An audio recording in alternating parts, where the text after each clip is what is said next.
Sometimes they need that to wake up like, oh my gosh, like, oh, she could pull the rug. Yeah, sometimes just that, a little bit of that. Okay, a little bit of like, I can pull the rug. Hey, I like you as a person. I'm very social, but I can take my love back. I can take the energy back whenever I feel like it. That is my energy. I don't care. Okay, so today I'm going to talk about a topic that has been on my heart because I see that a lot and I've experienced that myself, which is how familiarity breeds disrespect and how some of us or some of you guys like encounter people who don't treat you the way you deserve because your energy is too familiar, because it's circulating all the time. Your niceness is in abundance and it repels them. Your sweetness is like too much of sweet things actually repels the tongue, okay? Because if it's too sweet, people be like, oh, it's too sweet, I don't want it. You need to be in a space whereby you are there, but you're really scarce. People know you're there, but then you're not there, okay? Like you have presence, but you're not present. You need to learn how to do that. Think of yourself as a luxury brand or like an expensive artwork. You don't see artwork everywhere, like an expensive artwork. You won't see a Leonardo da Vinci artwork in a China shop or in a supermarket or in a random secondhand shop. You only see them in museums, art galleries, like those exclusive places.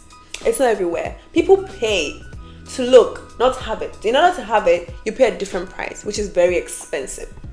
That is how you need to be. People know you exist, okay? This is how you have to be. You have to be like, people know you exist. You're like a Picasso artwork or a Leonardo da Vinci artwork. They know you exist. But to have access to you, they have to work for that. You need to make people feel like they won you over a little bit. Okay? You be nice to them. It's like, oh my gosh, it's nice to meet today. Yes. Sometimes that is the only way.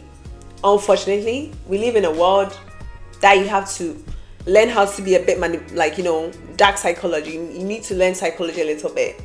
I didn't make the rules. It's always existed. Because when you're always nice to people, sweet to people, wherever people are going, you're always there. Even if you're not called, you're there. People will stop calling you because they know, oh, she'll be there. Why should I call? Why should I bother to invite her when she's always at every party? She's always at everybody's house. I don't have to tell her, I don't have to invite her, I don't have to send her an invitation card to invite her. She's always going to be there. She's even going to beg to be there. People are going to disrespect you because you're giving them something that they already don't appreciate, and you're giving them more of it, which is your presence. If people don't appreciate that, you need to learn to take that away from them. And with me, I'm a very sweet person. I'm a very kind person and also very friendly. And sometimes people take that as a weakness. People see that to be like, oh, she will be a nice person. People see me being super friendly and, very chatty and social with people, and they think I will be a nice person. So they try to disrespect me or walk all over me. And I also learned to take that back. That's one thing. One thing that saved me, because when I was a little girl, when I was young, I didn't know how to take my love back. So I will still be there and tolerate whatever disrespect. Because, when you're a kid, you don't know a lot about boundaries. You don't know a lot about self-respect. So you stay and stay and stay until something happens and you guys separate, right?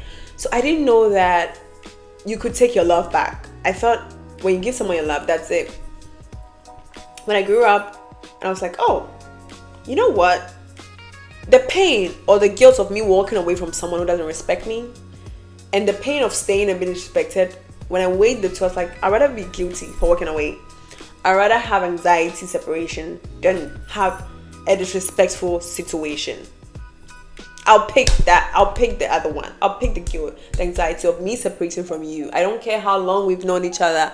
I don't care what history we have. That disrespect is not going to continue in my face. Once I mastered that, my friends list is like, I only talk to like 3 people.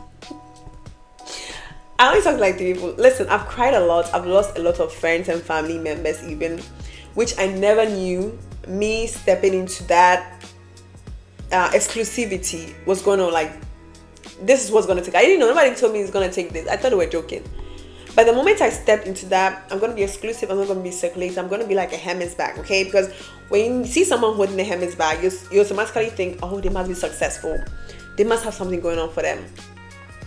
and it's not available to everyone. In fact, you have to be on a waiting list.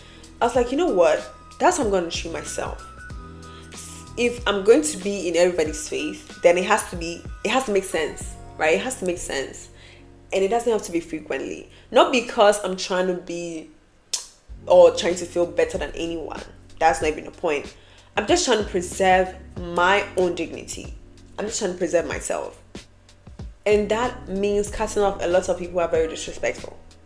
And that means sometimes standing up for yourself when it's someone you really, really respect and you never thought that was how it was going to end. There are people that you just have to cut them off, and it's chaotic. Sometimes it comes with the chaos of you cutting them off, because without the chaos, if you do it gently, they're not used to you. Like, how do I say? They're used to you being gentle all the time. So you talking gently now doesn't work anymore. So you just have to do it like chaotic sometimes, abrupt, immediately. And it hurts, because that wasn't how you planned to end things with them, but that's how it's supposed to be. And that is how you both separate.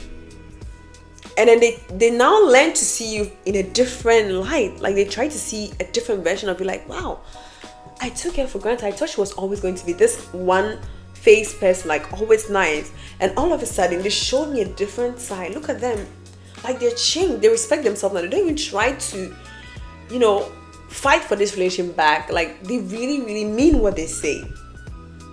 And maybe you guys will come back again, but you guys will never come back again. But this time, when you guys come back together again, there's going to be a different story. Because they know you're willing to walk away when there's disrespect. They know you have boundaries now. Oh, my flowers is like producing these flies. They know you have boundaries now. They know you won't tolerate their BS like you used to. Because you stood your ground the last time they talked to you. Sometimes that's what it takes. Sometimes it takes you doing that to establish that respect with people. And it's better now than wait so it's chaotic and you walk away and to know that if you have someone in your life who is treating you disrespectfully, it could be a partner, a family member, it could be at workplace, especially at workplace. Sometimes learn to take a step back. Honestly, learn to take a step back and learn to cultivate a different type of attitude now. When they call you, learn to say no. Even if you really want to go, and they know you really want to go, because people will come and test you. People will come and test you to get you out of your bubble, because they think, oh, who does she think she is? Well, she's trying to be exclusive now. Let me call her. I know she's going to come. That's the time you shock them and tell them, no, I don't want to come. I have things to do. And they'll try and poke you like, what? You have things to do? Like, what are you doing? And you don't explain. Just be like, you know what? I'll talk to you later. I have things to do. Bye. I'll catch up later. That establishing that boundaries will start changing their perception of you. Now they will start wondering about you. Like, what is she doing so important that today she doesn't want to hang out? And she didn't even tell me, or he didn't even tell me what it was. And keep on doing it until people now extend the invitation ahead of time. Before, like, they show you that respect, like, hey, I don't know if you want to come or not, but I have this VIP ticket, and let them try to convince you. And even that, you can decide to go or not. Learn to establish that boundaries to gain your reputation back. Maybe you love people so much. Some of us, when we meet people we love, we give our all. We try to be in their face. We try to show them how much we love them by circulating our energy, by being familiar, because we think that's what's going to keep them and prove ourselves to them. Sometimes people don't want that. Sometimes it takes people losing you to realize how much they love you, or to realize how much you're riding for them. Sometimes it takes you parking the car, putting on that brakes, and pausing the car for people to see how much you're like taking them on this journey, and you're the reason why they are where they are. If someone is not appreciating what you are giving them now, stop. Just stop. Stop. They're going to resent you. If you keep on doing it, they're going to resent you. They're going to make it like they're going to feel like they expect that from you. Now it's going to be an expectation. And when you stop one time, it's going to be like, oh, you're a bad person. Why did you stop? That's what you're doing to me. Because imagine this. Someone who doesn't do something for them, like someone who's not always there for them, does something one time for them, they get excited like, oh my god, this person came out to help. But because you do it always, they don't care, because they know you always do it. You're always there. Learn to snatch the rag out of, like, under them sometimes, just to let them know, hey, keep your balance.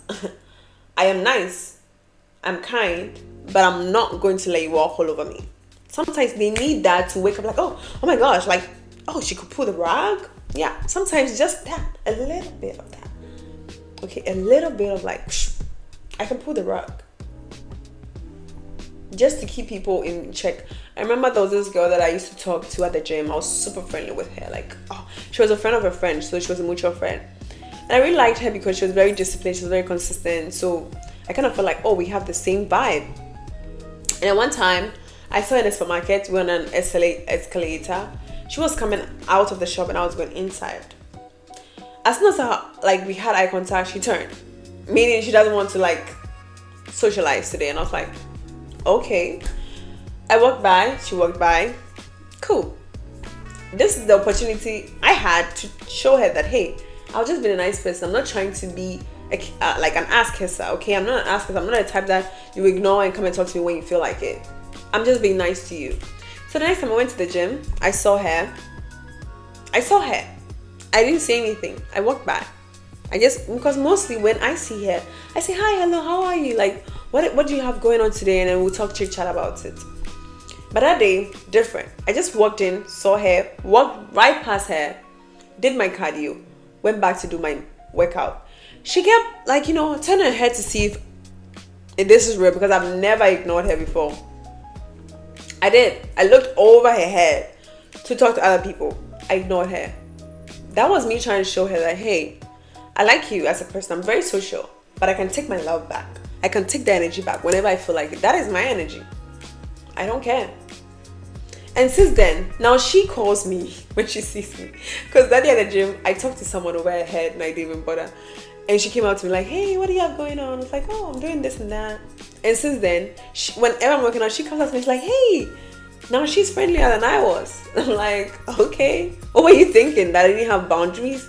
That I don't have self-respect? Of course, I have it all. I just give people the chance, because me being sweet has made me meet people who are really sweet also, and we've bonded. There's some people who know how to accept that. There's some people who are not used to sweet people, and they see that, oh, there's something wrong with you. Why are you being so nice to me? Honey, it's your fault. It's because you are not used to sweet people. So I don't want you people who are sweet and kind taking that as, blaming yourself like, oh, anytime I'm sweet to people, they treat me like this. It's because they don't know how to accept those type of people, because they never had such people. You keep being your sweet self and give it to people who really deserve it, because I've met really good friends who are sweet just like me. And the vibe is out of the roof when we meet. It's like giggling, laughing, lots of funny stories, and just being sweet to each other, buying each other stuff. Learn who to give that love to, and learn when to take it back. Learn who to take it back from. Learn who to give it to. Go to where you're appreciated. And don't be too familiar if you realize these type of people don't want you. Cut it off. When you realize you being here makes you look like a nuisance, it makes them disrespect you, that means you're being too familiar. Take your love back. Reverse it. Take it back from them. And now stay exclusive, because exclusivity is what is going to protect you. And once you've been exclusive, having boundaries, being assertive, saying no, staying to yourself, and doing things you love, having a hobby, having a purpose, having something that you love to do that doesn't involve other people. Like me, I love YouTube. I love reading. It doesn't involve other people. I can do it alone. I do it alone. I read my books alone. I do my workouts alone in my house. Find stuff like that and do it by yourself. You don't need everyone on your side to feel complete. You need the right people. And even if the right people are just 2 or 3 people, that is your people. You don't need 500 people to like you, because 500 people won't like you. Even Jesus wasn't liked by everyone. It's the same thing. It's like when you post something on social media, 500 people will watch it, but maybe just 6 people will like it. Those are your people. There's 6 people who liked your video, commented and shared. Those are your people. The rest are just lurkers, stalkers, just people who are not your people. That's all. So I hope this advice helps you and it makes your day. And just know that it's not your fault that you're a nice person, you're a kind person. Sometimes some of you are made that way and you can't change it, but have boundaries. That's the only thing that's going to protect your sweetheart. Learn to take your love back and learn to be by yourself. Even if it means doing the shadow work, which is a very difficult thing to do, do it.